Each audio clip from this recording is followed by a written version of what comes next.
एक और बड़ी खबर, सोनाली फोगाट मामले में जांच तेज। आज गुरुग्राम जाएगी गोवा पुलिस। दोपहर करीब 2 बजे पहुंचेगी गुरुग्राम। सोनाली के फ्लैट पर पहुंचेगी गोवा पुलिस। सोनाली के परिजन भी पहुंचेंगे गुरुग्राम। परिजनों ने फिर उठाई सीबीआई जांच की मांग। सीबीआई जांच के लिए सीएम से संपर्क किया है। तो सोनाली का परिवार लगातार सीबीआई जांच की मांग कर रहा है कि गहनता से पूरे मामले की जांच होनी चाहिए, और यही वजह है कि सोनाली का परिवार सीबीआई जांच की मांग कर रहा है। तो गोवा पुलिस अब सोनाली के घर पहुंचेगी, फ्लैट पर पहुंचेगी।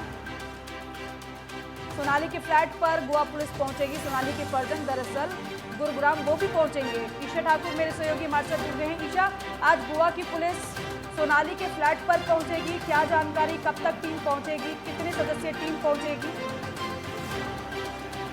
गोवा पुलिस की बात करें तो वो 2 दिनों से लगातार हरियाणा में ही मौजूद हैं। इससे पहले हिसार में उनकी तरफ से जो सोनाली फोगाट का फार्म हाउस है वहाँ पर उनकी तरफ से तफ्तीश की गई थी, और हिसार थाने में जो सोनाली फोगाट के परिवार वाले हैं उनकी जो बयानबाजी है वो दर्ज किया गया था। लेकिन अब गुरुग्राम में अभी तक माना जा रहा है कि 3 फ्लैट सोनाली फोगाट के गुरुग्राम में हैं।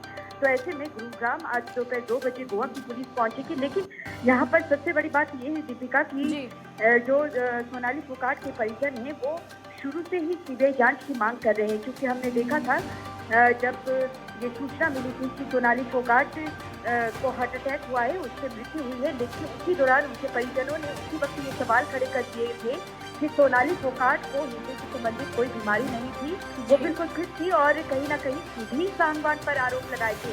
और उसके 3 दिन बीत जाने के बाद जब देखा कि परिवार की तरफ से दबाव बनाया गया तो गोवा पुलिस की तरफ से एफआईआर दर्ज की गई, और पोस्टमार्टम में भी अंदरूनी चोटों का खुलासा हुआ। और जो सुधीर सांगवान है, हालांकि उसकी तरफ से जो अपना जुर्म भी है वो कबूल कर दिया गया है, और उसके साथ ही सुधीर की तरफ से, क्योंकि तमाम जो सीसीटीवी फुटेज है इस वक्त गोवा पुलिस के पास है, लेकिन परिजन लगातार मांग कर रहे हैं सीबीआई जांच की। उनका कहना है कि उतनी तेजी से मामले की जांच नहीं हो पा रही है जितनी तेजी से होनी चाहिए, और वो चाहते हैं कि निष्पक्षता से इसकी जांच हो, क्योंकि लेकिन ईशा, अगर सुधीर ने अपना जुर्म कबूल लिया है तो फिर परिजन की तरफ से सीबीआई जांच की मांग आखिर और क्यों की जा रही है, और उनकी तरफ से क्या कहा जा रहा है? क्या उन्हें लग रहा है कि और भी अन्य लोग सुधीर के अलावा इस पूरे मामले में शामिल हो सकते हैं?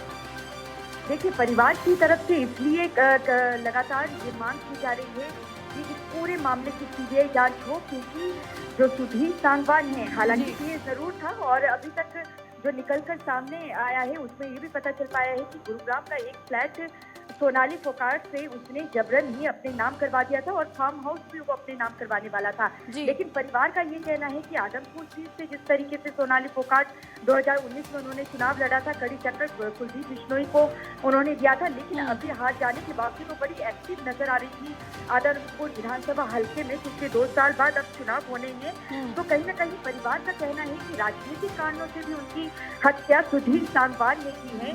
एक तरफ यानी कि ईशा, आप ये कह रही हैं कि परिवार एक पॉलिटिकल एंगल इस पूरे मामले में निकाल रहा है कि ये हत्याकांड सिर्फ प्रॉपर्टी के लिए तो नहीं किया गया होगा।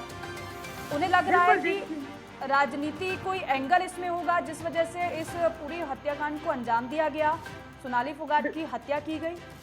बिल्कुल, देखिए, परिवार शुरू से ही आरोप लगा रहा है कि जो सुधीर सांगवान है वो महज एक मोहरा है, उसने पैसों के लिए और प्रॉपर्टी के लिए सोनाली फोगाट की हत्या की है, लेकिन राजनीतिक जो लोग हैं इसमें संलिप्त है, क्योंकि आदमपुर सीट से काफी एक्टिव हो गई थी सोनाली फोगाट और चुनाव लड़ना भी चाहती थी सोनाली फोगाट। और हमने देखा था कि कुलदीप बिश्नोई अब बीजेपी में शामिल हो चुके हैं, और बीजेपी के टिकट में कहीं ना कहीं कुलदीप बिश्नोई चाहते हैं कि उनके बेटे चुनाव लड़े। तो कहीं ना कहीं मामला भी बड़ा पेचीदा हो रहा है। यानी कि ईशा, अभी तक तो ये था प्रॉपर्टी का पूरा मामला देखा जा रहा था, इस एंगल से जांच चल रही थी, लेकिन आप जिस तरीके से बता रहे हैं कि परिवार पॉलिटिकल एंगल की बात कह रहा है, तो अब इस एंगल से भी पुलिस अब पूरे मामले की जांच पड़ताल करेगी। बहुत बहुत शुक्रिया आपका अपडेट के लिए, जानकारी के लिए।